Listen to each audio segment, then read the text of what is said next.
Assalamualaikum students, hope so you are all doing good. Well हमारा जो आज का टॉपिक है, लास्ट टॉपिक जो हमारा था दैट वाज डिज़ास्टर मैनेजमेंट, और उसमें आपको कुछ पॉइंट्स जो हैं, कुछ पार्ट्स जो है वो पेंडिंग रहे थे. सॉरी फॉर दैट, मुझे टाइम नहीं मिला आज तक. मैं बहुत ज़्यादा बिज़ी लगी, बिज़ी शेड्यूल की वजह से आपको लेक्चर टाइम पे नहीं आया, उसके लिए सॉरी. तो आप होप सो आपने जो मैंने लेक्चर्स पढ़ाए होंगे आपने उनको रिवाइज़ भी किया होगा, पढ़ा होगा. और उसके बाद मैं आपको जो बाकी टॉपिक से कंपोनेंट से अगर कभी भी आपको क्या होगा ब्रेक लगती होगी लेक्चर आने में, तो आप घबराया ना करें. मैं आपको अब इसके बाद जो वीडियोस जो भी आएंगे मैं आपको टॉपिक वाइज मैराथन दिया करूँगी, क्योंकि मेरे पास भी उतना टाइम नहीं है. और मुझे लगता है मैराथन आपके लिए ज़्यादा फ्रूटफुल रहेंगे एज़ कम्पेयर टू जो ये सिंगल लेक्चर्स आएंगे, क्योंकि अब आपको आधा घंटा, 1 घंटा, 2 घंटे बुक्स पे नहीं रहना है, बैठना है. अब आपको बहुत ही प्रोलॉन्ग टाइम के लिए स्टडीज़ करनी है. अब आपको कंटिन्यू रखना है पढ़ना तो है आपको. एग्ज़ाम का भी अभी कुछ पता नहीं कब तक होगा, डेट अचानक से निकल आएगी. अक्टूबर में होगा, नवंबर में होगा, सितंबर में होगा, नोबडी नोज़. तो अभी आपके पास टाइम है. वक्त को एक कुछ बिल्कुल भी स्पॉइल ना करें, ज़ाया ना करें. तो पढ़ते रहें, अच्छे से मेहनत करते रहें, तो इंशाल्लाह एक न एक दिन कामयाबी तो मिल ही जाएगी. और उसके बाद आपके पास अगर कुछ और भी सोर्सेज है लाइक बुक्स है हमारे पास. अगर हम करंट की बात करेंगे, जनरल नॉलेज की, हमारे पास अरिहंत की बुक होती है, ल्यूसेंट की बुक है, कुछ एनसीईआरटीज़ हैं. अगर आप वो कंसल्ट करना चाहें, फिर इसी तरह से कंप्यूटर के लिए हमारे पास अरिहंत की बुक है. कुछ नोट्स होंगे, पीडीएफ्स आपके पास होंगे, नहीं होंगे वो मैं आपको, आप मुझे कमेंट सेक्शन में बताएं, मैं आपको उसके लिए टेलीग्राम में एक ग्रुप बनाऊंगी और उसमें आपको सेंड किया करूँगी. जो भी मटेरियल आपको कहीं से भी मिल रहा है, किसी भी सोर्स से आपको कोई भी मटेरियल अगर इस वक्त अवेलेबल है, प्लीज़ आप उसको कंटिन्यू करें, आप पढ़ें जहाँ से भी आपको मटेरियल मिल रहा है, क्योंकि एक सोर्स पे स्टिक ना रहें. एक वीडियो पे मैं पढ़ाती हूँ तो सो बस इतना. ये एक आपको पता है ये गेस्टेड पोस्ट है, एंटी नोबडी नोज़ क्या क्वेश्चन आएगा, कहाँ से आएगा. जो मैं पढ़ाती हूँ इसमें से क्वेश्चंस कितने आएंगे, बाकी सेक्शन से कितने आएंगे, इसीलिए आपको मल्टीपल सोर्सेज जो है कंसल्ट करने हैं. देन आप क्वालिफाई कर सकते हैं और रिज़ल्ट भी अच्छा आ सकता है इंशाल्लाह. तो हमारा जो लास्ट का टॉपिक था, जो मैंने लास्ट टाइम वहाँ पे लेफ्ट किया था, that was disaster management. Disaster management में हमने डिज़ास्टर मैनेजमेंट देखा था क्या होता है.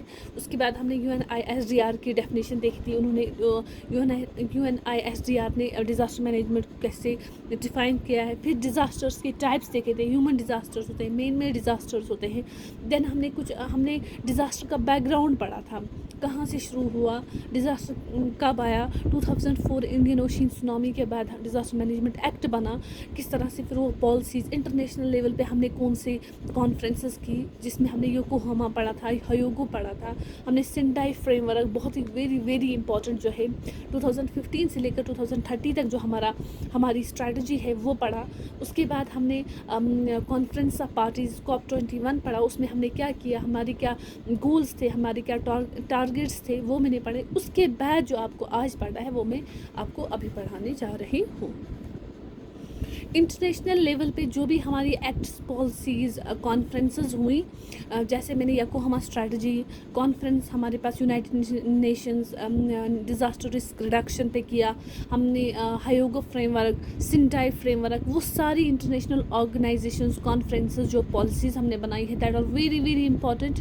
उनको बिल्कुल भी स्किप ना करें. और क्वेश्चंस ऑब्वियसली वहीं से पूछ सकते हैं, और कोई है नहीं जहाँ से, मतलब ये फैक्चुअल डेटा है. और डिज़ास्टर मैनेजमेंट के रिलेटेड जो मैंने आपको टॉपिक्स बताए, क्वेश्चंस यहीं से आ सकते हैं. क्यों आ सकते हैं? क्योंकि यही डेटा अवेलेबल है. आप कहीं पे भी देखें, आप इनकी ऑफिशियल साइट्स पे जाएं, आप बुक्स में देखें तो यही डेटा अवेलेबल होता है.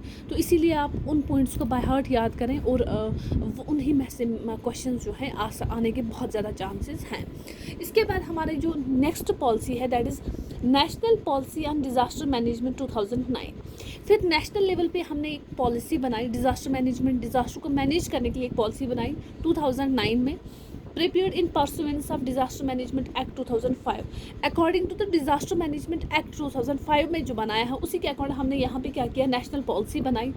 National policy on disaster management will provide the road map for handling disasters in A holistic manner. अगर कोई भी डिज़ास्टर बाय गॉड फॉरबिड्स आ जाता है तो हमें किस तरह से डिज़ास्टर के साथ कैसे हमें मिटिगेट करना है, कैसे हमें रिकवर होना है, एक होलिस्टिक वे में डिज़ास्टर्स को हैंडल करने का जो रोड मैप है वो हमें किससे मिलता है, that is the national policy on disaster management 2009 के अकॉर्डिंग, उसी के ऑब्जेक्टिव्स फीचर्स के अकॉर्डिंग हम करते हैं। Okay, then it is the national disaster management plan 2016, very very important, क्योंकि हमारी जो गवर्नमेंट है, जो हमारे पीएम है नरेंद्र मोदी जो है, उन्होंने जो है ये नेशनल डिज़ास्टर मैनेजमेंट प्लान जो है 2016 में लॉन्च किया। It is the first ever national plan prepared in the country for disaster management.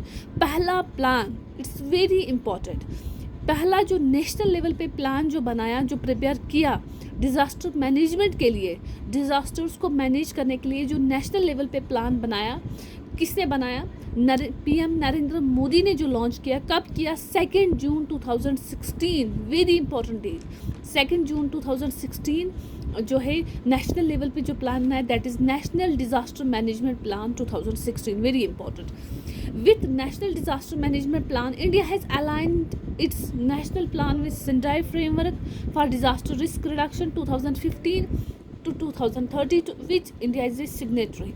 देखो, जो नेशनल डिज़ास्टर मैनेजमेंट प्लान 2016 में लॉन्च किया गया, उसको अलाइन किया है जो हमारा वर्ल्ड ग्लोबल कॉन्फ्रेंस जो हुआ है, सेंडाई फ्रेमवर्क जो हुआ है डिज़ास्टर रिस्क रिडक्शन के लिए, उसके साथ अलाइन किया है, जिसमें हमें Sendai framework is the 15 year, हमारे पास एक 15 ईयर हमारे पास एक स्ट्रैटेजी 2015 से लेकर 2013 तक थी, 2015 से लेकर 2030 तक है, तो उसके साथ इसको अलाइन किया है, to which India is a signatory. और इंडिया ने उस कॉन्फ्रेंस को, सेंडाई फ्रेमवर्क को एक्सेप्ट भी किया, उसको साइन भी, सिग्नेटरी भी है, दैट मीन्स उसने साइन भी किया है, एक्सेप्ट भी किया है। विजन, अब जो ये national disaster management plan India ने लॉन्च किया 2016 में, इसका जो विजन है वो क्या है?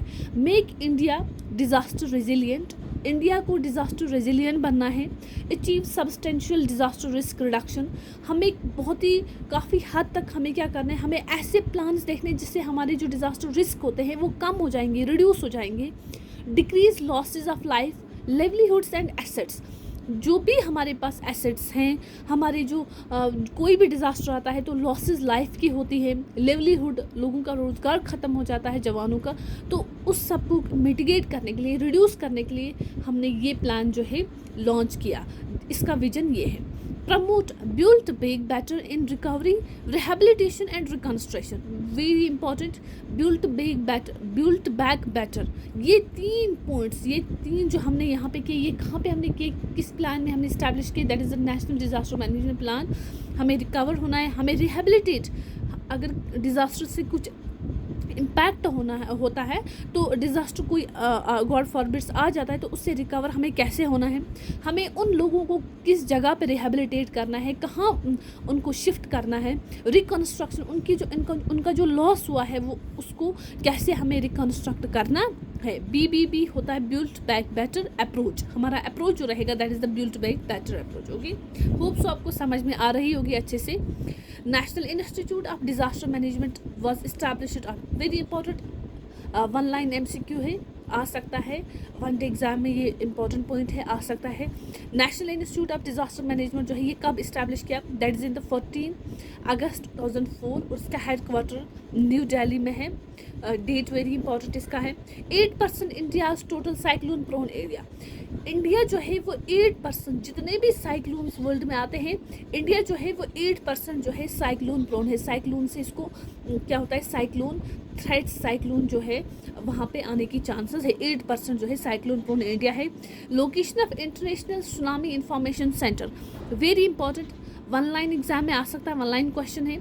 इंटरनेशनल सुनामी इंफॉर्मेशन सेंटर की लोकेशन कहाँ पे, that is Honolulu USA, Honolulu कहाँ पे, एक जगह है, एक सिटी है USA में, तो वहाँ पे। होप सो आपको इतने पॉइंट्स जो है समझ में आए होंगे। आप नोट्स बनाएं, अपने नोट्स पे ये बिल्कुल सभी पॉइंट्स पॉइंट आउट करें और रिवाइज करें, तो ये बहुत ही इंपॉर्टेंट पॉइंट्स है, एक भी पॉइंट स्किप ना करें। अब हम कुछ डिज़ास्टर्स जो हैं जो इंडिया में आए हैं इससे पहले हम उसके बारे में पढ़ेंगे।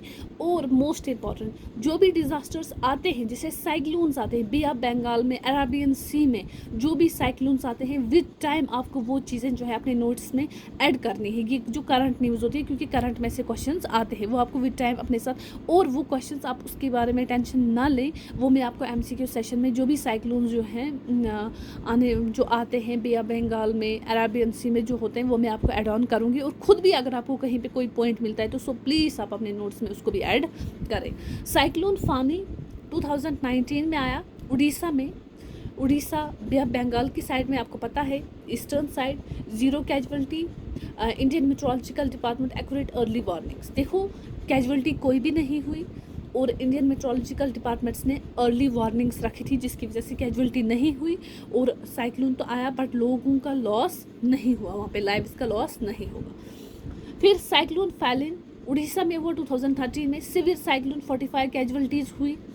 लेह क्लाउड ब्रस्ट लद्दाख में हुआ 2010, एफिशिएंट मास कैजुअल्टी हुई, इसमें भी मास कैजुअल्टी हुई।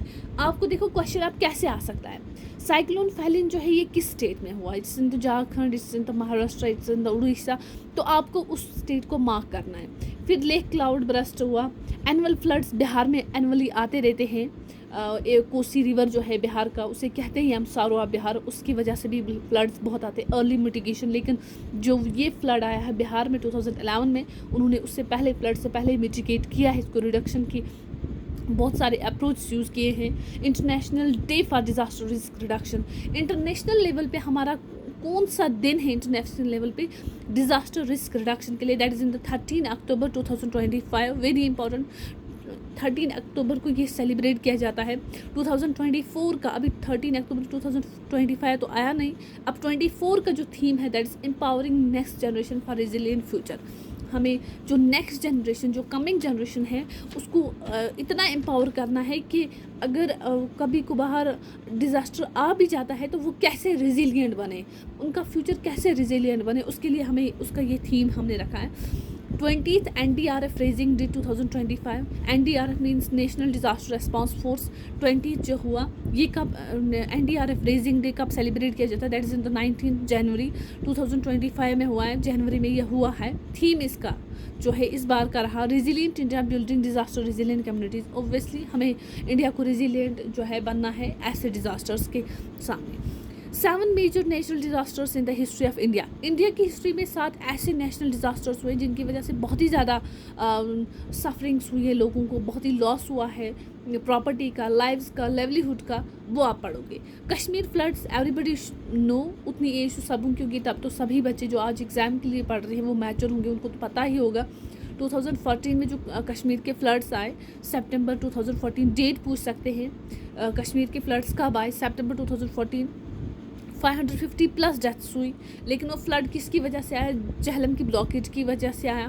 Then it's the Uttarakhand floods, Uttarakhand में तो आज भी फ्लड्स ही चल रहे हैं, वहाँ पे तो आते हैं, वहाँ का तो ये मंथली एनुअली ये होता है। 2013 में आए, लेकिन कैजुअल्टीज़ तब बहुत ज़्यादा हुई है जो 2014 में आए।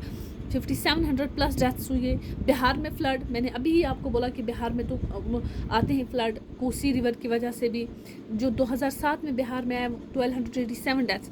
Indian ocean tsunami, very very important, क्योंकि इसी इंडियन ओशियन सुनामी की वजह से जब ये सुनामी आई तो तब ही उसके बाद ही डिज़ास्टर मैनेजमेंट एक्ट 2005 जो है इंडिया ने इस्टेब्लिश किया। इस सुनामी के बाद अंडर सी अर्थक्वेक, समंदर के नीचे से अर्थक्वेक आया, मैग्नीट्यूड 9.1 to 9.3 था। डेडलीस्ट सुनामी इन हिस्ट्री, पहले भी मैंने बताया ये डेडलीस्ट आज तक ग्लोबली माना जाता है। और इससे कौन कौन स्टेट्स जो है कंट्रीज जो है अफेक्ट हुई, साउथ इंडिया, इंडिया का southern region, Andaman and Nicobar, Indonesia, Sri Lanka, ये सारे एरिया जो है इससे क्या हुए, अफेक्ट हुए।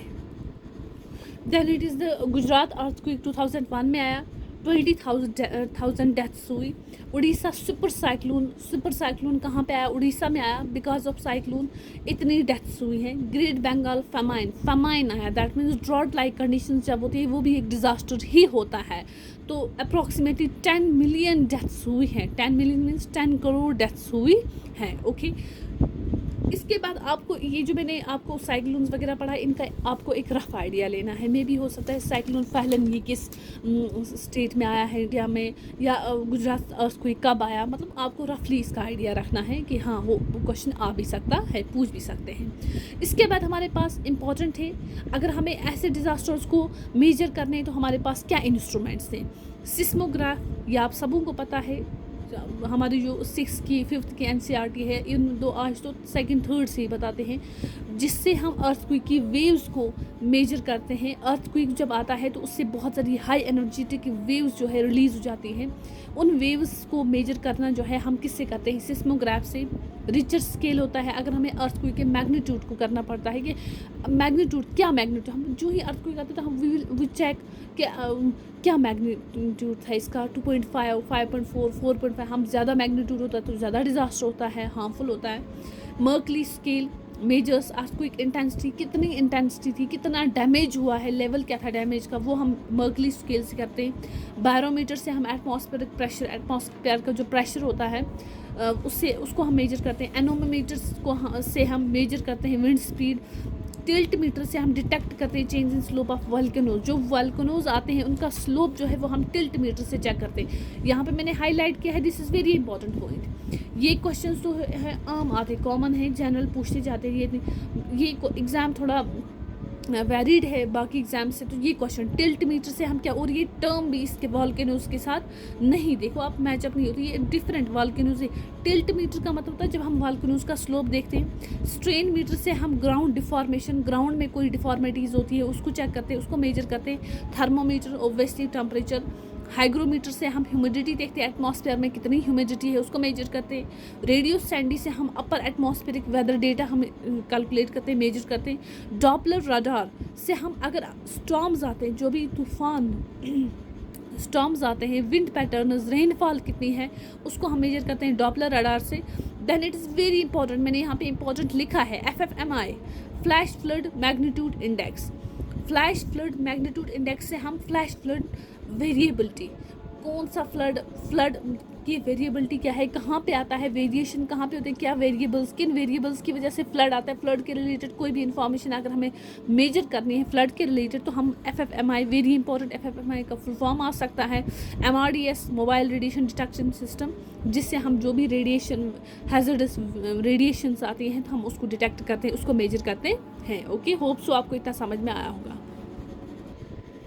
देन नेक्स्ट पॉइंट जो है that is super cyclone according to Indian meteorological department occurs when storms wind speed exceeds 220 kilometre. हम कब कहेंगे कि ये साइक्लोन जो है ये सुपर साइक्लोन है, जब जो विंड स्पीड होगी वो 220 किलोमीटर से ज़्यादा होगी। देखो ऑब्जेक्टिव में ये क्वेश्चन आ सकता है, MCQ टाइप क्वेश्चन है कि सुपर साइक्लोन कब हम कह सकते हैं, जब विंड स्पीड 220 किलोमीटर से ज़्यादा होगी तो हम कहेंगे ये सुपर साइक्लोन है। Okay, then it is the GIS जो है ये आपको कंप्यूटर में भी है, वो बेसिक्स ऑफ रिमोट सेंसिंग उसमें भी है, बट आपको यहाँ पे भी पढ़ना है, वहाँ पे आपको थोड़ा डिटेल में ही पढ़ना है।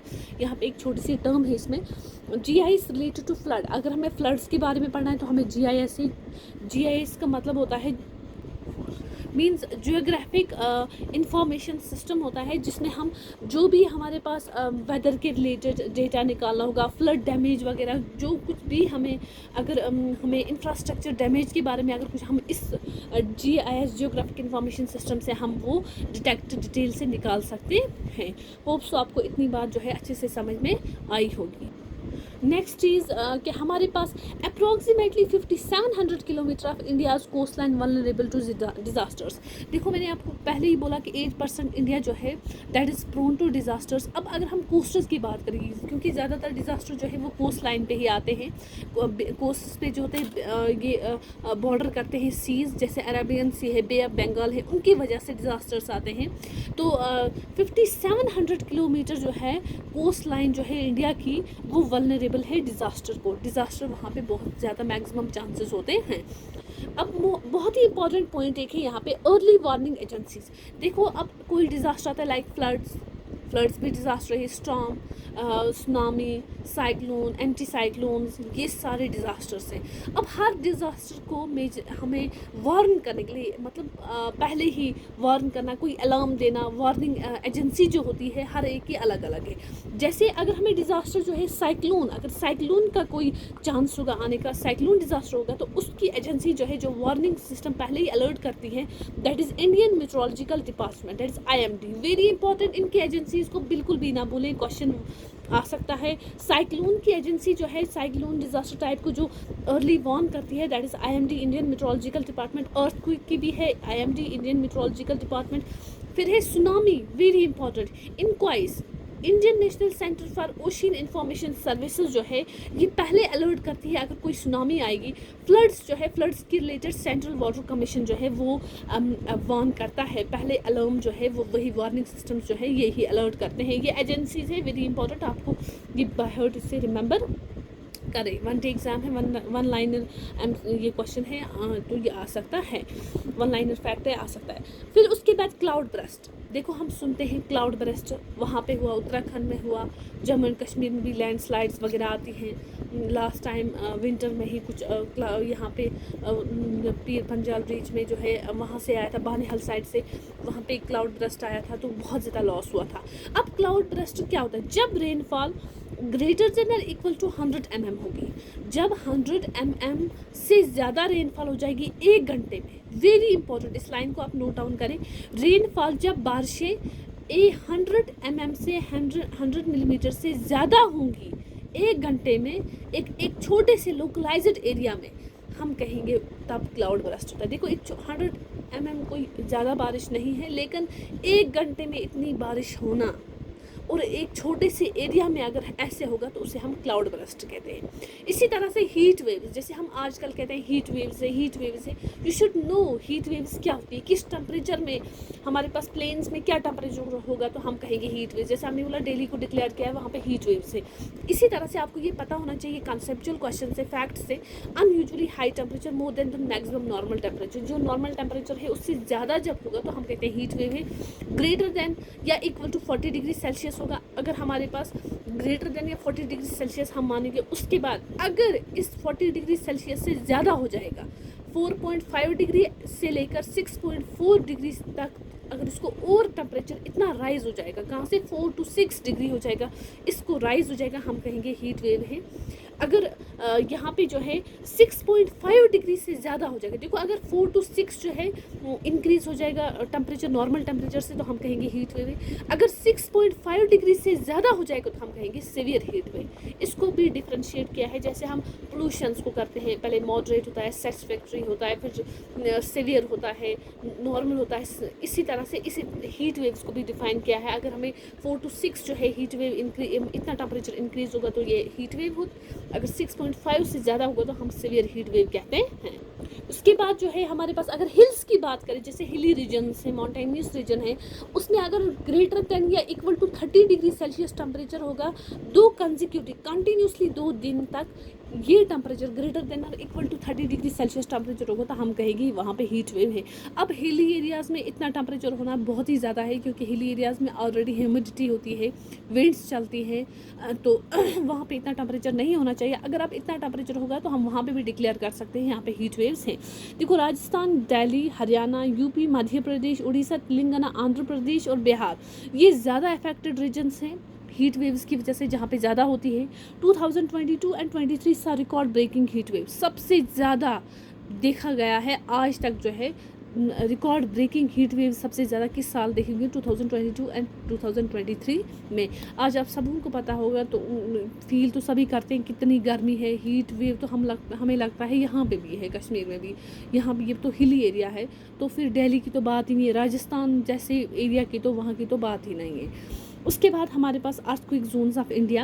अर्थक्वेक जोन्स, अब कुछ ऐसे रीजन्स हैं इंडिया में जहाँ पे उतना ज़्यादा अर्थक्वेक जो है उतना ज़्यादा ये लॉस नहीं होता है, ज़्यादा मैग्नीट्यूड का नहीं होता है, कहीं पे कम मैग्नीट्यूड का आता है, कहीं पे ज़्यादा, कुछ ज़्यादा प्रोन होते हैं अर्थक्वेक से। हमें उस वाइज जोन्स पढ़ने हैं, divided into 4 by Indian standard code. Very important, कौन किसने डिवाइड किया है अर्थक्वेक को जोन्स में, डिफरेंट जोन्स में, that is the Indian standard code 2002।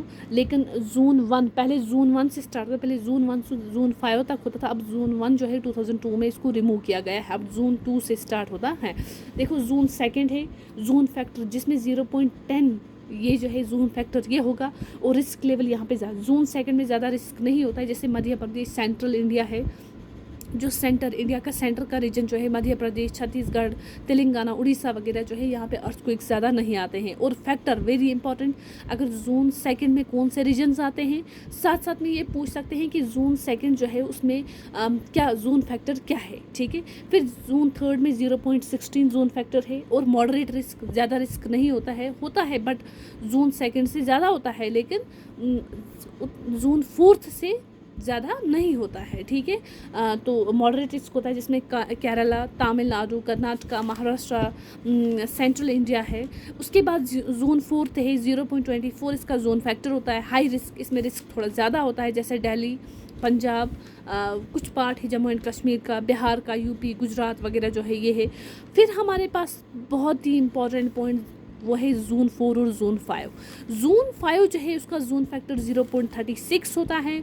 ये सबसे ज़्यादा डेंजरस, मैंने लिखा है मोस्ट डेंजरस है, वेरी हाई रिस्क, सबसे ज़्यादा रिस्क यहाँ पे होता है। और इसमें कश्मीर वैली और नॉर्थ ईस्टर्न स्टेट्स जो है, जैसे अरुणाचल प्रदेश, आसाम, मणिपुर, नागालैंड, त्रिपुरा, ये एरिया जो है, और उत्तराखंड, हिमाचल प्रदेश जो है, ये एरिया जो है ये जोन 5 में आते हैं। ये ज़्यादा डिज़ास्टर प्रोन है, ये अर्थक्वेक जोन्स, यहाँ पे ज़्यादा अर्थक्वेक्स आते हैं, ज़्यादा चांसेस भी है आने के। फिर मैंने थोड़ा समेशन में यहाँ पे लिखा है, जम्मू एंड कश्मीर में कश्मीर वैली जोन 5 में आती है। जम्मू रीजन जो है, देखो कश्मीर जो है ये ज़्यादा हिली एरिया है, आप देखें मैप, अगर जम्मू एंड कश्मीर का मैप देखेंगे, कश्मीर वैली जो है ये जोन 5 में आता है, लेकिन जम्मू जो है वो जोन 4 और जोन 3 में, क्योंकि यहाँ पे ज़्यादा रिस्क नहीं होता है अर्थक्वेक का। लद्दाख जो है वो जोन 5 कश्मीर की तरह आता है। Earthquakes due to collision of Eurasian and Indian plates, मैंने पहले ही बोला कि अर्थक्वेक्स क्यों आते हैं, कोलिजन होता है यूरेशियन। हमारा पहला ही टॉपिक, पहला ही लेक्चर था अर्थक्वेक पे, कि हमें अर्थक्वेक आते किस तरह से, प्लेट्स बनते किस तरह से है, हिमालयाज बनते किस तरह, वो कोलिजन होता है, दो प्लेट्स आपस में टकराती हैं तो ज़मीन हिलती है, शिवरिंग हो जाती है, उसे अर्थक्वेक आते हैं। BIS जो है, अब जोन को मैपिंग कौन करता है, जोन अर्थक्वेक आता है तो कौन ये कहता है कि ये जोन 2 में है, ये रीजन जोन 3 में, वो कौन सी एजेंसी है, that is the BIS agency. पहले ही मैंने बोला ब्यूरो इंडियन स्टैंडर्ड जो है ये एजेंसी है। Zone factor used in designing earthquake resistant structures, zone factor बहुत ही ज़्यादा इंपॉर्टेंट है। इससे हमें पता चलता है कि हमारी जो बिल्डिंग्स हैं, हमारी जो स्ट्रक्चर्स हैं, ये कितने अर्थक्वेक रेजिस्टेंट है, और हमें कैसे और स्ट्रक्चर्स बनाने हैं जो अर्थक्वेक रेजिस्ट कर सकते हैं, हमें कैसे स्ट्रक्चर, हमारा इंफ्रास्ट्रक्चर जो है वो कैसा होना चाहिए। It was all about the disaster management. हमारा जो डिज़ास्टर मैनेजमेंट का टॉपिक है वो ख़त्म हुआ। MCQs वगैरह जो है वो मैं 2-4 टॉपिक्स जब क्लियर करूँगी तो मैं एक ही साथ 100 MCQs लाऊंगी मैराथन सेशन में, वो मैं आपको बताऊँगी। होप सो आप सभी बच्चों को ये बात समझ में आई होगी, ये टॉपिक अच्छे से क्लियर होगा, आप सभी बच्चे नोट्स बनाएं। और सॉरी, एक्सट्रीमली सॉरी कि मेरे पास आजकल ज़्यादा वक्त नहीं है, मेरे बिजी शेड्यूल की वजह से आपको लेक्चर थोड़ा लेट आता है, लेट ही सही, लेकिन कंटेंट आपको वही मिलता है और उससे भी बेटर मिलता है। आप कंटेंट के लिए ना घबराएं। अब लेक्चर आगे पीछे होता है, थोड़ा बिजी शेड्यूल है और गर्मी भी बहुत ज़्यादा है, तो मेरे पास उतना वक्त नहीं है कि मैं आपको टाइम पे लेक्चर दूँ। कभी कभार अगर 2 दिन 3 दिन डिले भी होता है, आप उसके लिए बॉदर ना करें, तो आपको अपना लेक्चर जो है 2 दिन बाद ही मिलेगा, लेकिन मिलेगा, उसकी श्योरिटी है। और मैराथन सेशंस में आप लाऊंगी, क्योंकि टाइम थोड़ा अब इससे क्या होगा, मैराथन अब आप भी 1 घंटा आधा घंटा जो है लेक्चर अब आपके लिए उतना फीजिबल नहीं है, उतना छोटा लेक्चर देखना। आप भी अपने टाइम को थोड़ा बढ़ाएं स्टडीज़ के लिए, स्टडीज़ पे ज़्यादा इन्वेस्ट करें, ज़्यादा टाइम कंज्यूम करें। एग्ज़ाम जो है, दिन निकल रहा है, वक्त निकल रहा है, एग्ज़ाम आपके करीब बहुत ही जल्दी आएगा, कुछ पता नहीं चलेगा एग्ज़ाम डेट कब तक आउट हो जाएगी।